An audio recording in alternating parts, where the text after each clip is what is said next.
Mi queridísimo Rafael Polán, qué gusto saludarte, @Rafael Polán, gracias por estar aquí.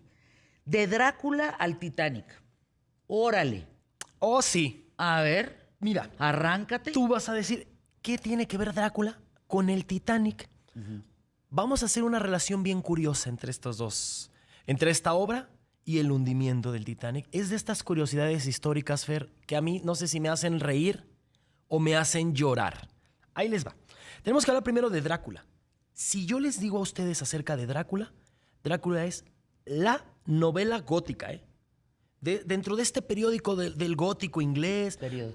donde va a donde va a surgir Frankenstein, Ándale. donde van a surgir estos monstruos de la literatura fantástica, el que se va a elevar por sobre todos es Drácula.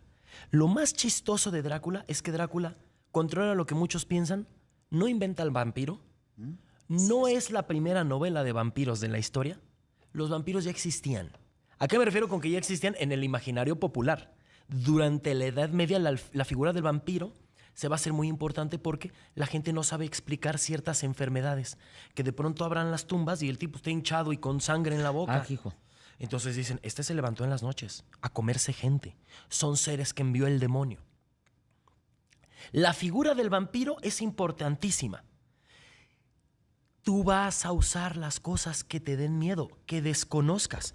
¿Qué es lo que hace este personaje? El autor de Drácula, Bram Stoker, él no se dedicaba a ser escritor. Nosotros ahorita pensamos en Bram Stoker y decimos, claro, el escritor de Drácula. No.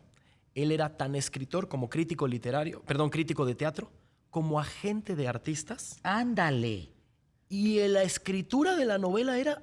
Es más, ni siquiera él se consideraba un escritor de terror. Su primer libro habla de fantasmas y de hadas y de ángeles. Entonces, él no va a ser...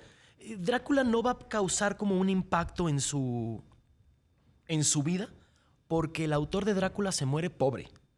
Se muere sin conocer el éxito. ¿Cómo? Y se muere sin que lo relacionemos con Drácula. Porque en 1922, un director alemán... Oye, qué fracaso. Sí. No inventes, qué fracaso tan terrible. Sí, porque ahora tú ubicas a Bram Stoker con Drácula. O sea, no coincidimos a Bram Stoker haciendo otra cosa. Pensamos que el señor se dedicaba a escribir y andaba como trueba y se inventaba un libro por mes. No, él hacía otras cosas. Se inventaba un libro por mes. Por cierto, ya está a la venta Juárez, ¿eh? Editorial Océano es el nuevo lanzamiento, extraordinario libro qué bueno. Está. De José Luis Trueba Lara. Juárez, cómprenlo. En Amazon, en Gandhi, en todos lados. Está en todos lados. Sí. No hay pretexto, ¿eh? No, cómprenlo. No hay Está pretexto. buenísimo. Es de Don Beno Juárez, pues. El Don Beno, el verdadero Juárez. Sí. Que deberíamos de leerlo, ¿eh? Para que vean que... En fin. Entonces, Bram Stoker es un personaje que nosotros asociamos con el terror y decimos, claro, es que él tomó la historia de un personaje que ya existía que se llamaba Drácula. Porque había un príncipe de Valaquia que enfrentó a los turcos que se llamaba Vlad Draculia, que hoy conocemos como Vlad Tepes, Vlad el Empalador. Esto es importantísimo. Vamos a hablar un poquito del Drácula histórico para que vean que no tiene nada que ver con el Drácula de la novela. El Drácula de la novela es otro personaje. Y el histórico es normal. Solo se llaman igual, exacto. Es Además, normal ser lo que fue, pues eran los tiempos. Exacto. Porque además él se presenta como un defensor del catolicismo. Y el Papa lo nombra defensor del catolicismo. Y él y su papá son miembros de una orden, la Orden del Dragón. Y él está tan orgulloso que Vlad Tepes, como le llamamos ahora, o Tepes, es un personaje que va a usar el título de Draculia. Vlad, hijo del dragón. Pero él no va a firmar como el empalador. A mí eso se me hace fascinante de la figura del Drácula histórico. Él no construye su leyenda, la construyen sus enemigos. ¿Los turcos? Los turcos otomanos. Cuando Drácula tiene que ir a pelear... A ver, si a ti te toca pelear contra un tipo al que le dicen el incapaz, el enano, el inútil, el retrasado, y dices, la tengo ganada. Pero si te toca pelear contra el sangriento, contra el cruel, No, pues ya te cargó. contra el empalador. No, ya te cargó. Bueno, los apodos son muy importantes moriste. en el contexto de la guerra. Ya te moriste. Mira, Fer, había un rey Ya te que moriste. le decían el breve, Pipino el Breve, el papá de Carlomagno. ¿Breve? ¿Pipino el breve? ¿Sabes por qué le decían Con el su breve? madre. Tú dirás, ¿Era precoz? a lo mejor... Eso está peor.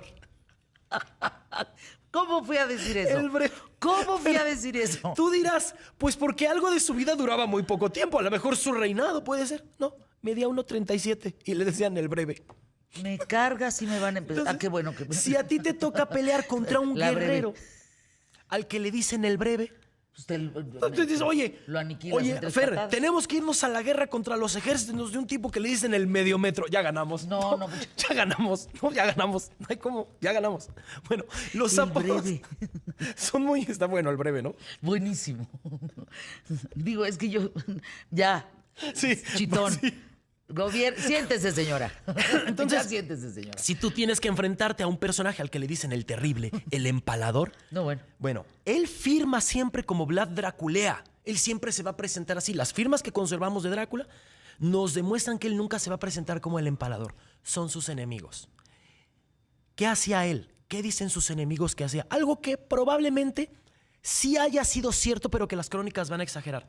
Empalaba a sus enemigos en defensa de Dios. Y luego se ponía a comer. Mientras ellos estaban muriendo, ordenaba que le pusieran una mesa y se ponía a cenar. Ay, qué enfermo. De eso al señor bebe sangre, hay nada de distancia. O sea, ya vas a empezar a inventarte el mito de este señor malvado, que además el dragón nosotros lo hemos asociado con la figura del diablo. Casi siempre. Con la figura de algo malo. Los reptiles casi siempre en la iconografía del arte religioso representan algo malo. Si tú te presentas como hijo del dragón, defensor del cristianismo, No, pues ahí te encargo. No, eres te el hijo metes con del él. diablo. Sí, no te metes con él. no te vas a meter. No. Entonces, ¿qué pasa? La figura de Vlad Tepes es muy importante, pero en Rumanía, porque casi que establece desde hace 500 años la figura de lo que hoy son las fronteras de ese país. Pero Bram Stoker jamás fue más lejos de Austria. O sea, Europa del Este no la conoce. ¿Cómo te lo describe también? Y por eso es famoso Drácula. Porque Drácula no trata de un vampiro, porque de vampiros ya se había hablado. Drácula habla de erotismo, Fernanda, de liberación. Hay un elemento muy erótico en Drácula. Además, Drácula no te va a forzar a nada. Drácula te dice, invítame. Y si tú invitas a pasar al mal a tu casa, al vampiro... Ahora, ¿por qué les digo que es un elemento y una novela muy erótica? Porque justo ese es el éxito de Drácula. Y por eso se vuelve famosa. Miren, ahora que han pasado las décadas, casi un siglo de la época victoriana, que es cuando surge esta novela gótica, Se lanzó un día como hoy, ¿verdad? un día como hoy se lanzó Drácula, Sí. de 1897. Un día Fíjate como hoy. nada más. Más de un 100 día años. como hoy, más de 100 sin años. tener éxito Drácula. Pero ¿por qué la gente va a leer Drácula? Porque, repito, la historia del vampiro ya existía. Años antes, un señor que se llamó Polidori escribió una novela que se llamó El vampiro. Y la novela trataba de un señor que se llamaba el Conde Vampir. Entonces ya de entrada pues, está muy fácil la trama. ¿Qué va a hacer Bram Stoker? El elemento erótico. Mi vampiro es un señor que vive en un castillo, que es un noble, que tiene dinero, que es un seductor. No es este enfermo, casi que zombie que va ahí sin pensamientos mordiendo gente. No. Mi vampiro es un hombre culto. Mi vampiro es un caballero inglés, sin decir que es un caballero inglés. La época victoriana es sinónimo de recato.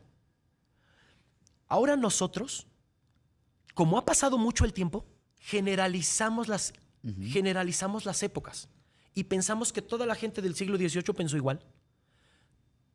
Pero traslada eso a esta época. Si tú piensas en un millennial, me vas a decir, qué inútiles son los millennials, no saben trabajar, no tienen estrés. Yo que soy millennial diría, no, hombre, somos la mejor generación que ha existido y existirá. Porque la que viene son de cristal. Bueno, cada generación va a creer que fue mejor que la anterior. Cuando termina la época victoriana, las siguientes generaciones justo se quieren separar del sinónimo de la época victoriana, que es ser recatado. Cuando sale Drácula en plena época victoriana, ya casi al final, porque la reina Victoria muere a principios del siglo pasado, es liberador, porque habla de erotismo, porque habla de un tipo que se mete a las habitaciones de las mujeres y chupa sangre. Lo Y que en hizo, el cuello. En el cuello. Lo que hizo famoso Zona erótica. a Drácula fue el erotismo. Bueno, Un señor quiere llevarse la historia de Drácula al cine cuando él ya está muerto, le pone Nosferatu, y eso, la demanda de la viuda de Bram Stoker, hace que Drácula sea famosa. ¿Y saben por qué no alcanzó la fama nunca en vida? Y ni siquiera se mencionó su muerte en los periódicos, porque el día que el autor de Drácula se murió, se hundió el Titanic. Entonces, bueno. El pobre no alcanza la fama. No, pero imagínate nada más. Y nada más hay qué un leche. obituario. No, uno chiquitito, todo lo demás, el hundimiento. Imagínate que tu mayor logro o tu muerte... ¿Pasó desapercibido? Pasa desapercibida porque se hunde el Titanic. Mira. Pues claro, es la nota del mundo. Tú reportaste la caída de las Torres Gemelas. Pues nada más, imagínate. Imagínate que una persona se casa ese día. ¿Quién va a hablar de la boda? Perdóname. No, nadie. No. O que un escritor, o sea, un tipo que es crítico de teatro, con todo respeto, se muere el día de las Torres. A lo mejor menciona su nota, pero no va a interesar. La noticia mundial es otra. Exacto, hay notas que te tragan. Por eso te decía, yo no sé si es Pobre de estas Bram cosas Stoker, de yo. No, pero es que se lo chupó Drácula.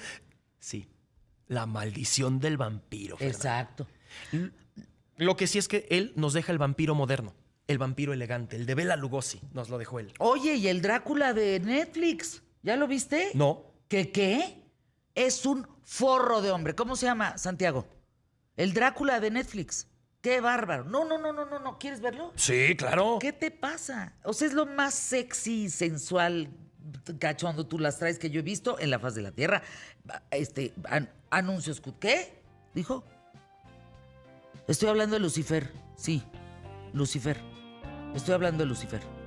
Pero le dije Drácula, perdón. Buenísimo. O sea, Pues también vaya. nos vemos Lucifer, total, los dos.